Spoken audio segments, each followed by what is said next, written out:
सो कुछ ऐसा घर होता है रशिया में। देखो सारा कुछ इन्होंने अंडरग्राउंड किया हुआ है। जितनी भी इलेक्ट्रिसिटी है, गटर है, जितना भी पानी, गंदा पानी निकलने वाला, साफ पानी, सारी की लाइन नीचे से डाली हुई है। तो यहाँ पे फिर से आपको या तो आपके पास इसकी चाबी होनी चाहिए, या फिर जैसे हमारे फ्लैट का नंबर है 26, इसको मैं डायल करूँगा और इसको दबाऊँगा तो हमारे घर पे घंटी बज जाएगी। ये देखो, और अगर वहाँ से कोई उठा के बटन प्रेस करेगा तो ये गेट खुल जाएगा। हेलो दोस्तों, good morning, welcome back to new blog. उम्मीद करता हूँ कि आप सब बढ़िया होंगे। तो चलिए आज की वीडियो स्टार्ट करते हैं। अभी टाइम हो रहा है 2 बज चुके हैं और आज मौसम देखो बारिश वाला हुआ है। 3-4 दिन से ऐसा ही मौसम है। प्लस में टेम्परेचर आ गया है। पहले माइनस में था तो स्नोफॉल हो रही थी, अब प्लस में आ गया था वही स्नोफॉल, अब बारिश में बदल गई है और अब बारिश हो रही है 3-4 दिन से। तो टेम्परेचर आज 6 डिग्री टेम्परेचर है। सो अभी मैं मौजूद हूँ रशिया के शहर सेंट पीटर्सबर्ग में। जैसे आपको पता ही है, मॉस्को रशिया की कैपिटल है और सेंट पीटर्सबर्ग दूसरी बिजनेस सिटी है रशिया की। तो आज के इस वीडियो में मैं आपको रशिया के घर दिखाऊंगा। बाहर से तो आपने बहुत देखे होंगे, मतलब अंदर से आपको घर दिखाऊंगा और आपको बताऊंगा कि अगर आप ऐसे फ्लैट लेना चाहते हैं या फिर आप कोई सिंगल रूम लेना चाहते हैं तो आपको कितने का यहाँ पे रशिया में पड़ जाएगा, और उसमें इसके अलावा और कौन कौन से खर्चे इंक्लूड होते हैं रहने के लिए, और क्या क्या फैसिलिटीज़ आपको मिलती हैं। तो सारी चीज़ मैं आपको अभी बताऊंगा। तो अपन अपनी वीडियो स्टार्ट करते हैं।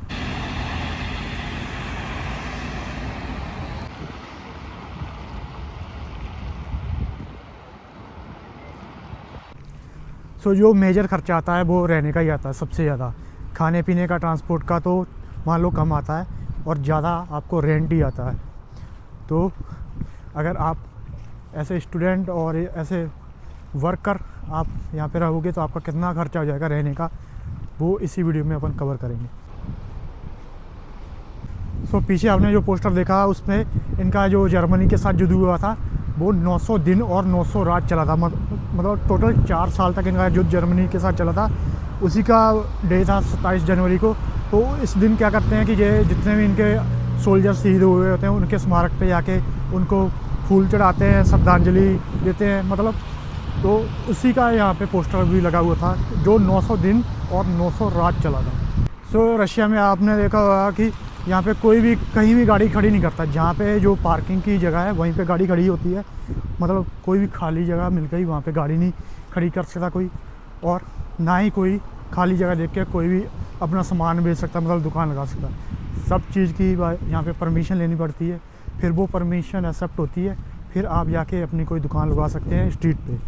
हर चीज़ की यहाँ पे परमिशन लेनी पड़ती है, सब कुछ लीगल होता है। और आपने यहाँ पे देखा कोई भी यहाँ पे तारों का कोई भी जंजाल नहीं है। जैसे अपने इंडिया में होता है कोई तार इधर से जा रही, कोई इधर से जा रही। सारा कुछ इन्होंने अंडरग्राउंड किया हुआ है। जितनी भी इलेक्ट्रिसिटी है, गटर है, जितना भी पानी, गंदा पानी निकलने वाला, साफ पानी, सारी की लाइन नीचे से डाली हुई है। तो इन्होंने रोड कई जगहों पे तो इन्होंने रोड के बीच में से डाली हुई हैं। सो ज़मीन जो है वो यहाँ की दलदली है, कहीं से भी रोड बैठ जाती है, फिर उनको सारी रोड उखाड़नी पड़ती है और फिर दोबारा से उनको रिपेयर करते हैं। तो ये काफ़ी ज़्यादा मुश्किल आती है यहाँ पे लोगों को।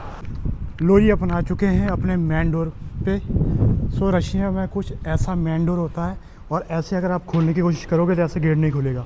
इसका पासवर्ड वाला सिस्टम है, जिसको जो पासवर्ड पता होता है वो ही खोल सकता है। जैसे हम यहाँ पे रहते हैं, हमें पता है कि इसका पासवर्ड ये है, तो हम इसको डाल के जा सकते हैं। देखो ग्रीन लाइट जग गई। तो ये इन्होंने ऐसा पासवर्ड वाला ही, जहाँ पे बड़े वाले गेट है, जो पासवर्ड वाला सिस्टम लगाया हुआ है कि अनजान लोग जो अंदर आ सकें, जो यहाँ पे रहते हैं वो ही यहाँ पे मतलब पासवर्ड डाल के अंदर आ सकें। वैसे कोई भी अंदर आ जाएगा मतलब। और इसके बाद सिक्योरिटी का बहुत ही तगड़ा इंतजाम किया हुआ है। और इसके बाद देखो यहाँ पे फिर से आपको या तो आपके पास इसकी चाबी होनी चाहिए, या फिर जैसे हमारे फ्लैट का नंबर है 26, इसको मैं डायल करूँगा और इसको दबाऊँगा तो हमारे घर पे घंटी बज जाएगी। ये देखो, और अगर वहाँ से कोई उठा के बटन प्रेस करेगा तो ये गेट खुल जाएगा। ठीक है, पर मेरे पास चाबी है। तो कुछ ऐसा सेल होता है, ठीक है, रशिया में। इसको आपको यहाँ पे प्रेस करना पड़ता है, फिर देखो गेट ओपन हो जाता है। तो ये आपके घर का ऐसा सेल बनाना पड़ता है आपको चाबी के साथ। तो ये इसी के साथ गेट खुलेगा, वैसे नहीं खुलेगा। अदरवाइज़ आपको अगर आप घर पे फ़ोन करोगे तो फिर खुल जाएगा, ठीक है। उसके बाद कुछ ऐसा सिस्टम होता है, देखो यहाँ पे कोई भी हमारा अगर कोई भी लेटर आता है या फिर बिजली का बिल या पानी का आएगा तो वो यहाँ पे रखे जाएंगे। जैसे हमारा 26 नंबर फ्लैट है तो इसके अंदर रखे जाएंगे। यहाँ जब भी हम देखेंगे यहाँ से उठा के अपना ले जाएंगे। तो कुछ नीचे से ऐसा सिस्टम है, ठीक है, आने का। और ऐसे यहाँ पे पानी जितना भी बिल आता है वो यहीं पे रखे जाते हैं, फिर हम उठा के ले जाते हैं जब भी जितना आता है। सो कुछ ऐसा घर होता है रशिया में। देखो जो ये दीवारें हैं ये लकड़ी की होती हैं यहाँ पे, ठीक है। जितने भी आपने घर देखे होंगे सब में दीवारें लकड़ी की होती हैं और नीचे भी लकड़ी ही लगी होती है।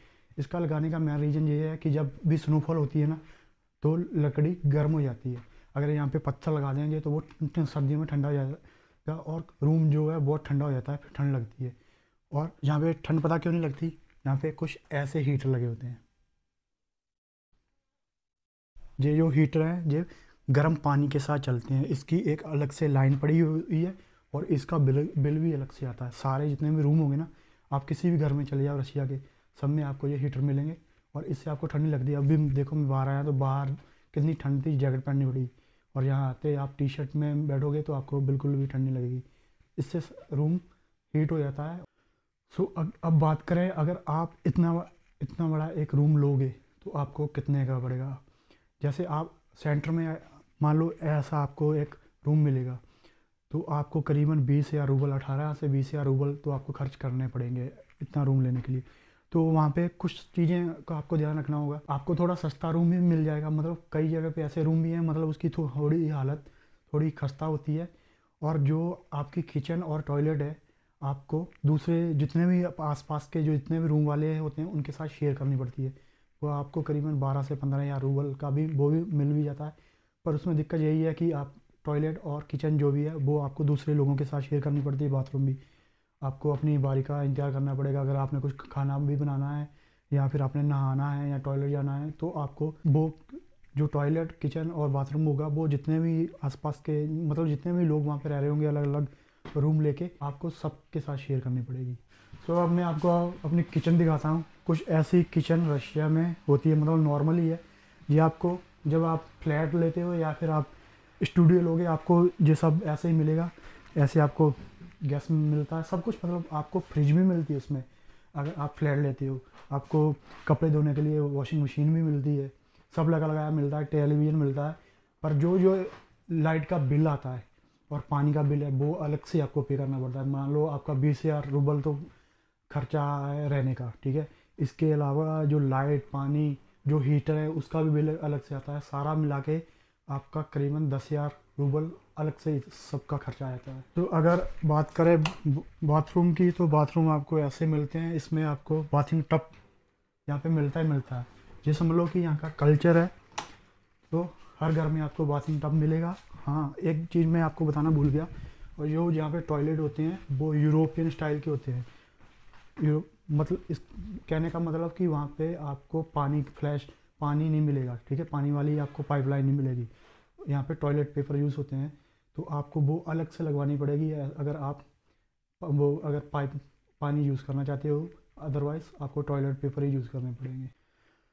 सो जो हमारा जो ये फ्लैट है ये हम खुद का है, हमने रेंट पे नहीं है, ये हमने खुद का लिया, हमारा खुद का घर है। अगर आप ऐसे मतलब किराए पे लोगे अपन 3 रूम का फ्लैट तो आपको करीबन आपका 55,000 रूबल का ऐसा फ्लैट मिलेगा। 3 रूम का फ्लैट होगा और उसके अलावा बिल आपको खुद पे करना होगा जितना भी आएगा। मतलब यहाँ पे गैस बहुत सस्ती है, गैस का बिल करीबन 80 से 100 रूबल आता है महीने का। तो बहुत ही सस्ती गैस है, आप जितनी मर्ज़ी यूज़ करो, ज़्यादा से ज़्यादा आपका 150 रूबल आएगा। और वहीं बात करें अगर लाइट की, लाइट यहाँ पे बहुत महंगी है, ठीक है। आप कम से कम भी यूज़ करोगे, ऐसे एक बल्ब यूज़ कर रहे हो या थोड़ी बहुत टेलीविज़न देख रहे हो तो भी आपका करीबन 5,000 रूबल महीने का बिल तो आ ही जाता है। और इसके अलावा जो ये हीटर है गर्म पानी वाले, गर्म पानी का यहाँ पे 24 घंटे गर्म पानी आता है नलों में, ठीक है। एक में ठंडा एक में गर्म, और हीटर भी गर्म पानी से चलते हैं तो इसका भी अलग से बिल करीबन 3,000 रूबल इसका बिल आ जाता है। तो टोटल जो बिल है हमारा जो आता है वो करीबन 12, 10, 11,000 रूबल महीने का, इतना बिल तो आ ही जाता है सारा मिला के। तो उम्मीद करता हूँ कि आपको समझ आई होगी कि रशिया में रहने का कितना खर्चा आता है और यहाँ पे कैसी फैसिलिटीज़ इसके घर के अंदर मिलती है। आपको सारी अगर आप ऐसे अगर आप यहाँ पे फ्लैट लोगे तो आपको उसमें सब फैसिलिटी मिलेगी, टीवी भी लगा मिलेगा आपको, वॉशिंग मशीन भी मिलेगी, ठीक है। उसके अलावा आपको फ्रिज भी मिलेगी।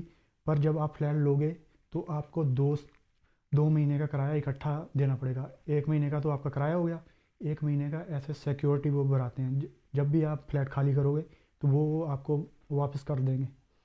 तो करीबन ये यहाँ का सीन है। उम्मीद करता हूँ कि आपको ये वीडियो अच्छी लगी होगी। अगर और आने वाली वीडियो में आपको बताऊँगा कि यहाँ पे खाने पीने का कैसा कितना खर्चा आता है, और ग्रोसरी का और सब्जियाँ का प्राइस कितना है, और आपको यहाँ की शॉप दिखाऊंगा। तो उम्मीद करता हूँ आपको आज की वीडियो अच्छी लगी होगी। वीडियो अच्छी लगी तो वीडियो को लाइक करना, और जिसने अभी तक चैनल सब्सक्राइब नहीं किया चैनल को सब्सक्राइब करना। मिलते हैं नए ब्लॉग में, तब तक के लिए बाय बाय, टेक केयर।